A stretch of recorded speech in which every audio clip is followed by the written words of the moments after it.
Aujourd'hui, on va prendre un moment pour discuter un peu de Cardano et spécifiquement de ce qui devrait se passer afin qu'il connaisse la croissance massive que beaucoup de gens attendent de lui. Bien que le prix de l'ADA ait considérablement augmenté par rapport à l'année dernière, je pense tout de même qu'il serait juste de dire qu'un bon nombre de détenteurs de Cardano sont au minimum un peu frustrés par la façon dont les choses se sont déroulées pour lui cette année. Après tout, on a vu pas mal d'autres protocoles de couches de base, comme Avalanche, comme Solana et beaucoup d'autres décoller et voir une croissance exponentielle du prix de leurs jetons natifs ainsi que du nombre d'utilisateurs. De plus, on a également vu de nouveaux écosystèmes se développer rapidement au-dessus de ces autres couches 1, et en revanche, Cardano, lui, a en fait dû retarder la publication de ses smart contracts plus tôt cette année. Puis, lorsqu'ils ont finalement été mis en ligne, des problèmes techniques inattendus ont encore entravé le développement d'un écosystème en chaîne de protocoles DeFi, ainsi que de tout ce que les gens pourraient attendre sur une couche de base qui fonctionne correctement. Du coup, la question qui préoccupe beaucoup de gens en ce moment, ou en tout cas tous les holders de Cardano,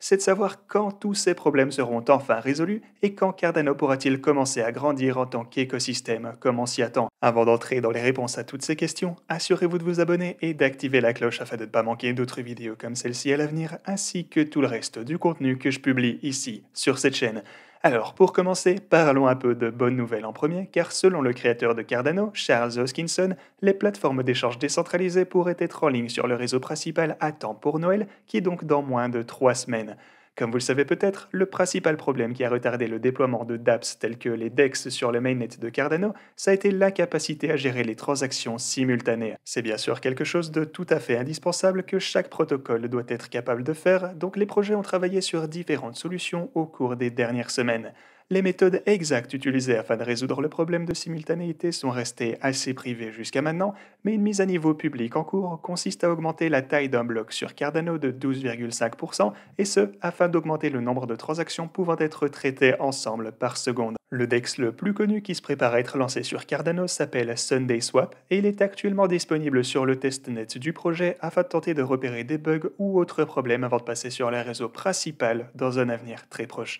Charles Hoskinson a personnellement déclaré qu'il était très fier de l'équipe SundaySwap et qu'il ne s'attendait pas à ce qu'elle reste sur le réseau de test beaucoup plus longtemps. La raison pour laquelle un DEX disponible sur le réseau principal va être un énorme pas en avant pour Cardano, c'est que les DEX permettent à tous les autres types de projets de commencer à trader leurs jetons natifs sur la chaîne. Alors maintenant que vous savez tout ça, si on va en vitesse jeter un coup d'œil ici à l'interface de SundaySwap, on peut en fait voir qu'il existe de nombreux autres projets qui ont déjà créé des pools de liquidités pour le trading sur la version testnet du DEX. Cela montre simplement qu'il existe un nombre très important de projets prêts à commencer à utiliser le DEX afin de lancer leurs jetons dès que possible. Une fois que le trading pour tous ces autres projets sera finalement mis en ligne, les gens commenceront alors à effectuer leurs propres recherches à leur sujet et éventuellement à y investir, et c'est ainsi que commencera la croissance d'un écosystème en chaîne. Une autre chose à noter, c'est qu'une fois qu'un seul DEX sera mis en ligne, il est presque certain que d'autres projets commenceront à utiliser la solution qu'ils ont créée au problème de simultanéité afin de lancer leur propre protocole,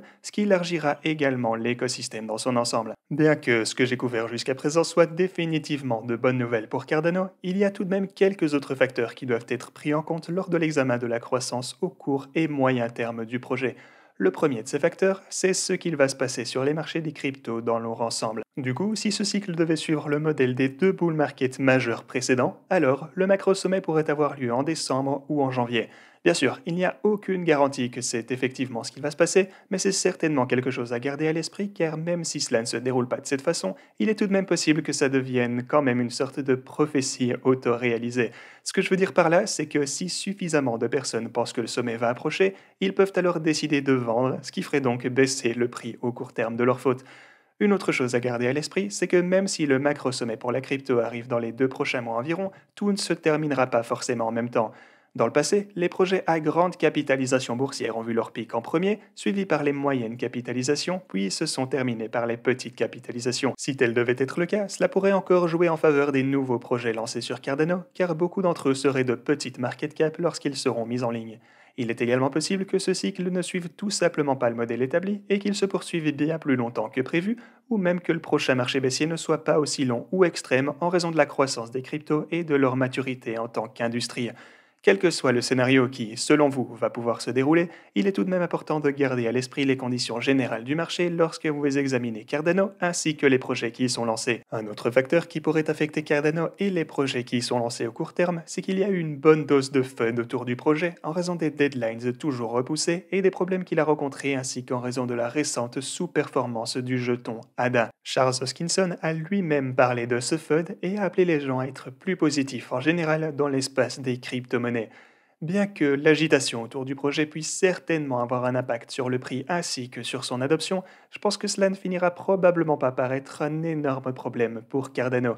L'une des raisons pour lesquelles je pense cela, c'est à cause de la taille de la communauté dévouée que Cardano a déjà pu établir jusqu'à maintenant. Il y a suffisamment de personnes qui croient déjà en Cardano et qui ont investi énormément dans le projet, et cela ne devrait pas vraiment avoir d'importance si du FUD convainc certaines autres personnes moins familières avec le projet de ne pas s'y impliquer. Un autre signe extrêmement parlant de la force de la communauté Cardano ainsi que de sa croyance au long terme dans le projet, c'est que le nombre de wallets individuels qui stake du Cardano a dépassé le million il y a quelques jours seulement, et le montant de Cardano staké a atteint un niveau record de plus de 73%. Avoir une si grosse communauté de supporters pour le projet est vraiment l'une des plus grosses forces de Cardano en ce moment et sera probablement la clé de son succès au plus long terme. Si Charles Hoskinson a raison et que les dApps tels que les DEX commencent à être mis en ligne ce mois-ci, ils commenceront presque certainement à avoir de grandes quantités d'utilisation extrêmement rapidement, ce qui non seulement profitera au projet, mais aidera également à attirer de nouveaux utilisateurs dans l'écosystème Cardano.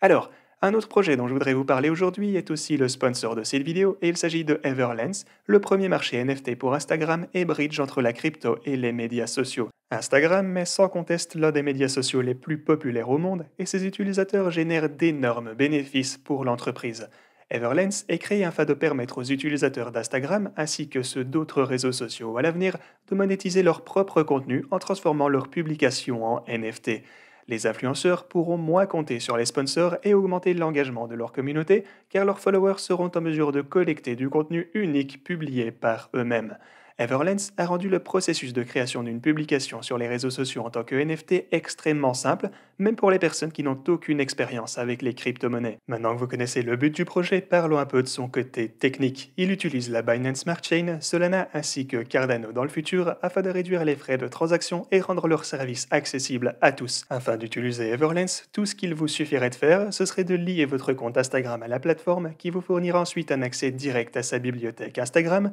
et vous pourrez donc choisir les publications que vous souhaitez transformer en NFT.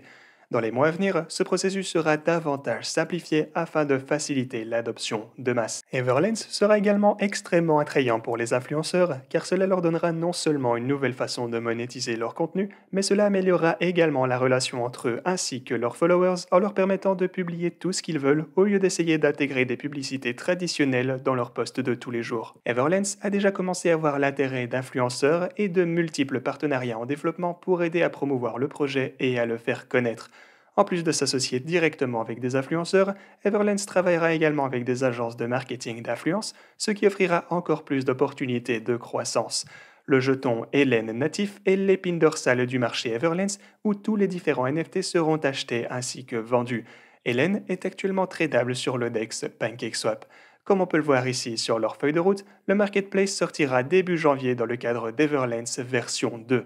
Une autre partie de la V2 sera également l'intégration d'API pour d'autres réseaux sociaux tels que par exemple TikTok, Tumblr ainsi que Pinterest. Toujours au premier semestre de l'année prochaine, on aura la version bêta d'une application mobile et l'extension de la Binance Smart Chain sur les blockchains Solana ainsi que Cardano. Au cours du second semestre 2022, il y aura davantage de partenariats avec des créateurs populaires, des listings sur des plateformes d'échange centralisées pour Hélène et la sortie d'Everlens version 3. Si vous souhaitez en savoir plus sur Everlens, vous pourrez le faire via les liens que vous trouverez dans la description. Voilà, j'espère que vous avez apprécié cette vidéo les gars, et moi je vous dis à la prochaine.